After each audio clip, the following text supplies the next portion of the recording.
Hello everyone, मैं आपका दोस्त शफी अहमद और आप देख रहे हैं हमारा यूट्यूब चैनल दी अकाउंट्स। दोस्तों, आज का हमारा टॉपिक है गोल्डन रूल, जिसे हम लोग ट्रेडिंग अप्रोच भी कहते हैं।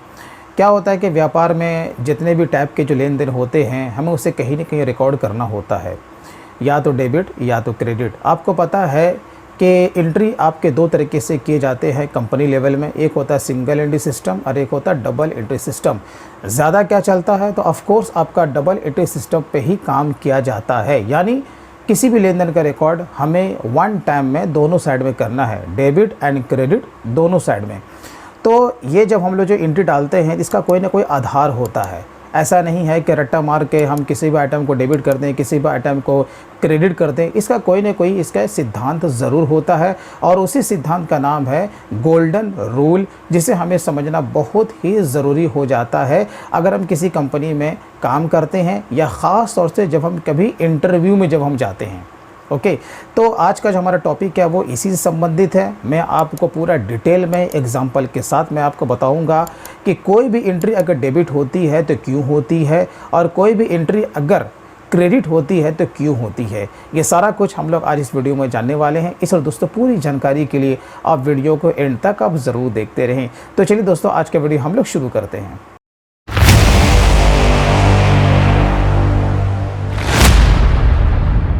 देखिए, आपका गोल्डन रूल जो होता है ना, वो तीन तरह का होता है। जैसा कि पहला क्या होता है, पर्सनल अकाउंट, दूसरा होता है रियल अकाउंट, और तीसरा होता है नॉमिनल अकाउंट। क्योंकि आपका जो अकाउंट ही होता है वो आपका तीन तरह का होता है, इसलिए आपका गोल्डन रूल भी आपका तीन तरह का ही होता है। क्लियर है? तो इस रूल को समझने से पहले सबसे पहले आपको ये जो खाता है, जिसे हम लोग अकाउंट कहते हैं, इसे आपको समझना बहुत ही ज़रूरी हो जाता है। देखिए, सबसे पहले आप अकाउंट को समझिए। पहला कौन सा अकाउंट है भाई? पर्सनल, दूसरा है रियल, और तीसरा है आपका नॉमिनल।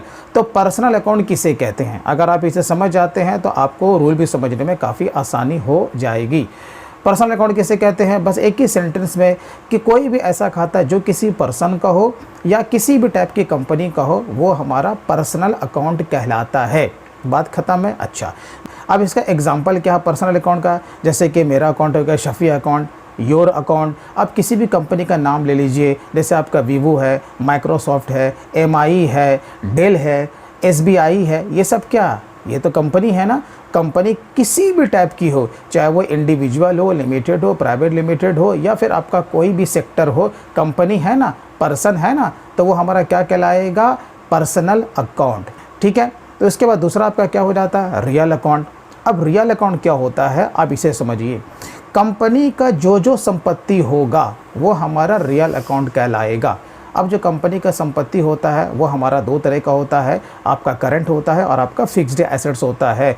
इन शॉर्ट है तो कंपनी का एसेट्स ना, जो कि कंपनी का एसेट्स होता है वो हमारा रियल अकाउंट कहलाता है। जैसे कंपनी के पास कंप्यूटर होते हैं, लैपटॉप होते हैं, फर्नीचर होते हैं, लैंड एंड बिल्डिंग होते हैं, ऑफ कोर्स कैश होता है, बैंक बैलेंस होता है। ये सब आपका क्या है? आपका रियल अकाउंट है। बात क्लियर है? अच्छा, उसके बाद आपका क्या हो जाता है? Nominal account. अब नॉमिनल अकाउंट किसे कहते हैं भाई? कि जो भी कंपनी में एक्सपेंस होगा वो आपका नॉमिनल अकाउंट कहलाएगा, प्लस जो भी कंपनी में इनकम होंगे वो भी कंपनी के लिए नॉमिनल अकाउंट ही कहलाएगा। फॉर एग्ज़ाम्पल, हम सैलरी देते हैं, मजदूरी देते हैं, बिजली का बिल देते हैं, और भी बहुत सारी कंपनी में खर्चे होते रहते हैं।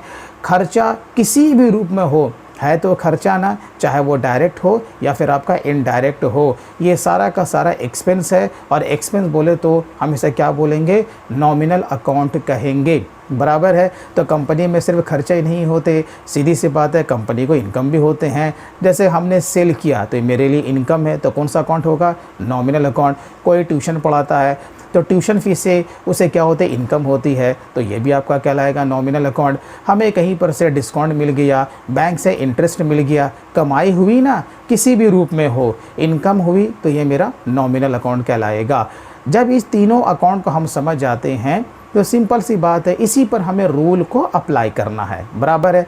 जैसे कि तीन तरह का अकाउंट तो तीन तरह का रूल भी होता है। तो सबसे पहला रूल आपका क्या बोलता है? पहला रूल क्या बोलता है पर्सनल अकाउंट का?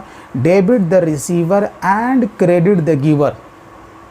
बहुत ही सिंपल है इसे समझना। क्या बोल रहा है? Debit the receiver and credit the giver, इसका क्या माने मतलब होता है, डेबिट करो तो किसे, रिसीवर को, यानी जो प्राप्त करने वाला है, जो रिसीवर है, उसे हमें अपने बुक में कहाँ दिखाना है, DR साइड में, बराबर है। और दूसरा क्या बोलता है, क्रेडिट द गिवर, यानी जो देने वाला है, जो गिवर है, उसे कहाँ दिखाना है, क्रेडिट साइड में। बहुत ही सिंपल है। अब मैं आपको इसे मिसाल के तौर पे मैं इसे समझाने की कोशिश करता हूँ। जैसे कि आप तो पता है ना कि पर्सनल अकाउंट किसे बोलते हैं, किसी भी पर्सन को और किसी भी टाइप की कंपनी को। For example, cash receive from Rahim 5000 rupees. अब इस एग्ज़ाम्पल में देखोगे यहाँ पे आपका कैश का भी नाम आ रहा है, दूसरा रहीम का भी नाम आ रहा है। ओके, तो यहाँ पर देखोगे 5000 रुपया हमें रहीम से मिल रहा है। अब यहाँ पर आप खुद इस लेन देन में देखो कि यहाँ पर कौन लेने वाला है और कौन देने वाला है। ऑफ कोर्स लेने वाले हम ही हैं, लेकिन याद रखिएगा अपने ही बुक में अपना नाम नहीं लिखा जाता है, बराबर है। तो डेबिट द रिसीवर, रिसीवर तो हम हैं, लेकिन हम अपनी बुक में अपना नाम नहीं लिखेंगे। तो हम किसको पकड़ेंगे भैया, इसके बदले हम कैश को पकड़ेंगे, क्योंकि कैश मेरा क्या है, अभी मैं आपको आगे बताऊंगा। कैश हमारा संपत्ति हो जाएगा ना, और संपत्ति बोले तो कंपनी के लिए रियल अकाउंट, और रियल अकाउंट का आगे मैं आपको रूल बताऊँगा। इसका क्या रूल होता है, डेबिट व्हाट कम्स इन। अगर बिजनेस में संपत्ति आए तो उसे DR में लिखना है, क्लियर ना। तो आपको यहाँ पर यही ध्यान रखना है कि अपने ही बुक में अपना नाम नहीं लिखना है। अपने जगह पर हम किसको देखेंगे, कैश को पकड़ेंगे। किसको पकड़ेंगे भैया, कैश को पकड़ेंगे। तो यहाँ पर आप पहले डेबिट करो, फिर उसके बाद देखो क्रेडिट हमें किसे करना है। पहले एक साइड को पहले हम लोग फिलअप करेंगे। तो DR का मसला तो क्लियर हो गया। डेबिट द रिसीवर, हम अपने बुक में अपना नाम नहीं लिखेंगे, तो अपने बदले हम किसको पकड़ेंगे, कैश को हम पकड़ेंगे। इसका माने कैश हमारा क्या हो जाएगा, हमारे बुक में डेबिट हो जाएगा। कितने अमाउंट से हो जाएगा, तो वही आपका 5000 रुपये से, क्लियर है। अब सवाल यह है कि क्रेडिट क्या होगा, देने वाला कौन है, तो रहीम है। रहीम कौन है, तो पर्सन है, या कोई भी कंपनी भी होती, रहीम टेक्सटाइल करके कोई भी हो सकता था। Credit the giver, credit the giver है, देने वाला रहीम है, इसलिए हम उसको अपने बुक में क्या करेंगे, क्रेडिट करेंगे, बराबर है। तो इस तरीके से हमें एंट्री पास करनी है। चलिए मैं आपको एक एग्जांपल और मैं देता हूँ। Cash amount paid to Ram. अब क्या है कि राम नाम का कोई पर्सन है, हम उसे 10,000 रुपये कैश में दे रहे हैं, बराबर ना। अब यहाँ पर देखो इस लेन देन में कौन रिसीवर है और कौन गिवर है। ऑफ कोर्स आप कहोगे कि इस लेन देन में राम रिसीवर है और हम खुद गिवर हैं। आपको पता है कि अपने बुक में अपना नाम तो नहीं लिखा जाता ना, आपको इसे दिमाग में रखना है। तो ठीक है, डेबिट द रिसीवर, रूल क्या बोलता है, डेबिट द रिसीवर, यानी कि राम क्या हो जाएगा, मेरे बुक में डेबिट हो जाएगा। तो कितने अमाउंट से, 10,000 रुपये से, क्लियर ना।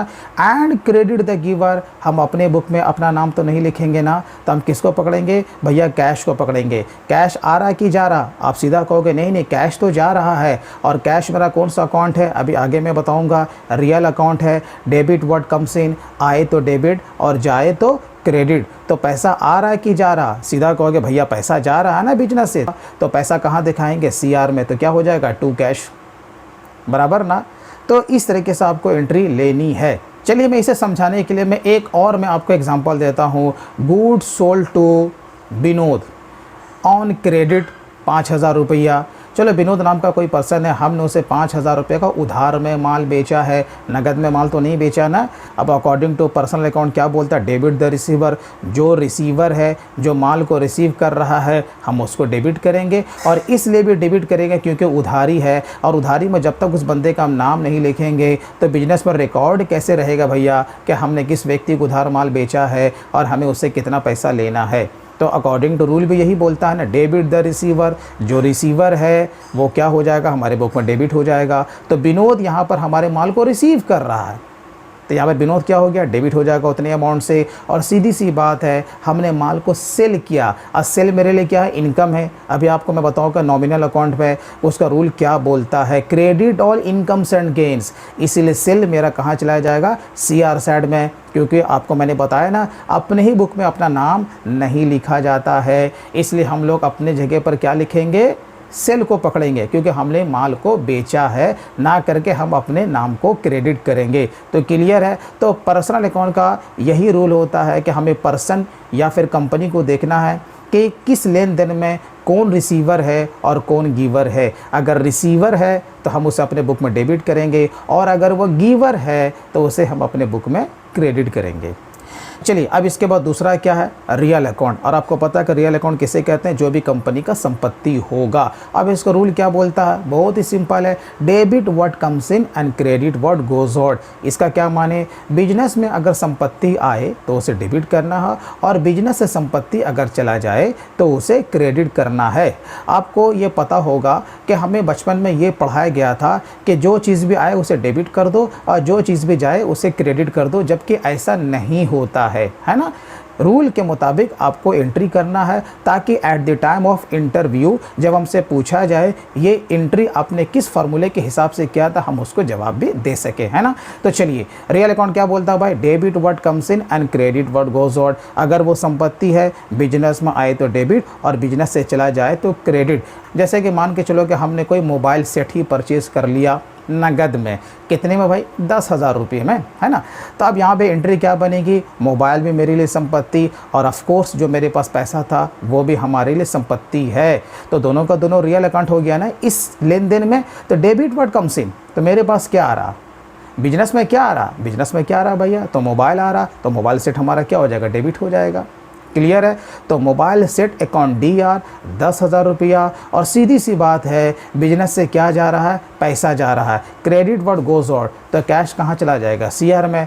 चलिए अब दूसरा एग्जांपल लेते हैं, कैश सेल्स। हमने 5,000 रुपये में नगद माल को बेचा। अब देखो इस लेन देन में क्या है, नगद माल को हमने बेचा। जब नगद माल बेचा तो मेरे पास क्या आया, पैसा आया ना। और पैसा बोले तो रियल अकाउंट, रूल क्या बोलता है, डेबिट व्हाट कम्स इन। इसका माने कैश हमारे बुक में क्या हो जाएगा, डेबिट हो जाएगा। अब सवाल यह है कि भैया CR में क्या होगा, हम माल बेच रहे हैं, हम तो गिवर हैं, तो अपनी बुक में क्या अपना नाम लिखेंगे, तो नहीं, हमने माल को बेचा तो इससे हमें इनकम हुआ ना। और अभी मैं आपको आगे बताऊंगा क्या इनकम हमारे लिए क्या होता है, नॉमिनल अकाउंट होता है। और इसका रूल बोलता है credit all incomes and gains, यानी कि सेल हमारा कहाँ चला जाएगा, CR में चला जाएगा, है ना। चलिए अब तेज़ी से हम लोग चलते हैं नॉमिनल अकाउंट की तरफ। आपको पता है कि नॉमिनल अकाउंट किसे कहते हैं, जो भी कंपनी का एक्सपेंस होगा और जो भी कंपनी का इनकम होगा वो हमारा नॉमिनल अकाउंट कहलाएगा। अब इसका रूल क्या बोलता है, debit all expenses and losses, credit all incomes and gains. यानी डेबिट करो सारे एक्सपेंस को और सारे लॉस को, और क्रेडिट करो किसे, सारे इनकम को और सारे गेन्स को।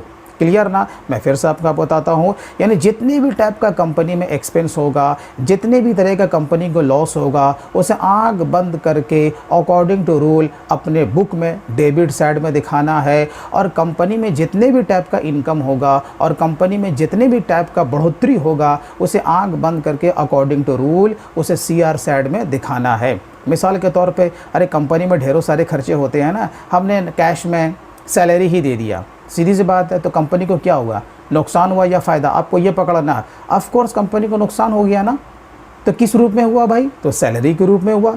तो ये क्या हो जाएगा, नॉमिनल अकाउंट। अब रूल क्या बोलता है, debit all expenses and losses.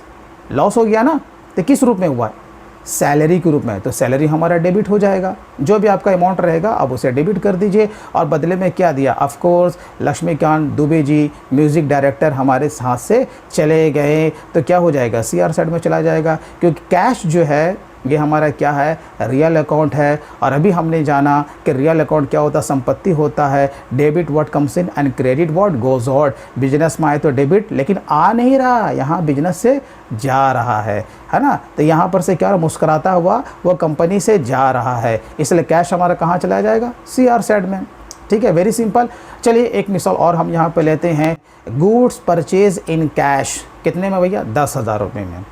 हमने नगद में 10,000 रुपये का माल ख़रीदा, गुड्स से है ना, तो यहाँ पर क्या हो जाएगा, हमें तो एक्सपेंस हो गया ना। और ये जो खर्चा जो होता है, खर्चे का कोई भी शक्ल सूरत हो, आप एक बात को जान लीजिए, खर्चा दो तरह का होता है, एक होता है डायरेक्ट और एक होता है इनडायरेक्ट। तो परचेज जो है ये हमारा डायरेक्ट एक्सपेंसेस होता है तो एक्सपेंस ना, तो नॉमिनल अकाउंट। रूल क्या बोलता है, debit all expenses and losses. इसका माने परचेज को क्या करेंगे, हम अपने बुक में डेबिट कर देंगे। कितना अमाउंट, जो भी अमाउंट रहेगा, जैसे कि 10,000 रुपया है, और बदले में क्या गया भैया, तो पैसा गया। क्रेडिट व्हाट गोज आउट, तो कैश हमारा कहाँ चला जाएगा, CR साइड में चला जाएगा। ठीक है, ये तो हो गया नुकसान की बात। कुछ फ़ायदे की भी बात कर लेते हैं। इससे पहले मैंने आपको एक मिसाल मैंने बताया था, कैश सेल्स, बराबर ना, नगद में माल बेचा, तो नगद में माल बेचा तो क्या कंपनी को नुकसान हो गया? का अब बोलोगे ना ना ये तो फ़ायदा हुआ भैया, नगद में माल बेचा तो कंपनी को फ़ायदा हुआ ना।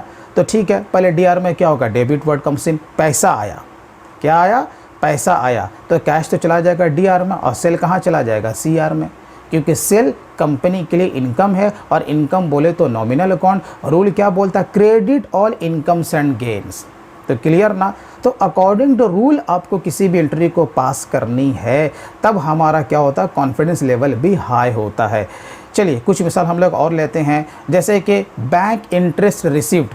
अगर आपका सेविंग अकाउंट होगा तो आप देखोगे बैंक क्या देती है? आपको इंटरेस्ट भी देती है। तो वो क्या हो गया? मेरे लिए नुकसान हो गया क्या? ना ना, ये तो मेरे लिए फ़ायदा हुआ भैया, क्योंकि बैंक में पैसा बढ़ गया, बराबर है। और बैंक जो है, अगर यहाँ पर आप बैंक देखोगे तो बैंक मेरा पर्सनल अकाउंट है। बैंक क्या है? पर्सनल अकाउंट है। और पर्सनल अकाउंट का रूल क्या बोलता है? डेबिट द रिसीवर, क्योंकि इंटरेस्ट जो होता है ना वो बैंक ही रिसीव करती है मेरे बिहाफ में, बराबर, कि वो हमारा पैसा वहाँ बढ़ जाता है, डेबिट द रिसीवर। तो बैंक क्या करती है? वहाँ पर उतने पैसे को मेरे खाते में जमा कर देती है, बराबर ना। तो बैंक यहाँ पर डेबिट हो जाएगा और सीधी सी बात है, हमें यहाँ पर बैंक इंटरेस्ट के रूप में फ़ायदा हो रहा है, जिसे बोलते हैं इनकम कहते हैं। इनकम का स्वरूप कुछ भी हो, है तो इनकम ना, बैंक इंटरेस्ट। तो क्या हो गया? Nominal account. अब रूल क्या बोलता है? Credit all incomes and gains.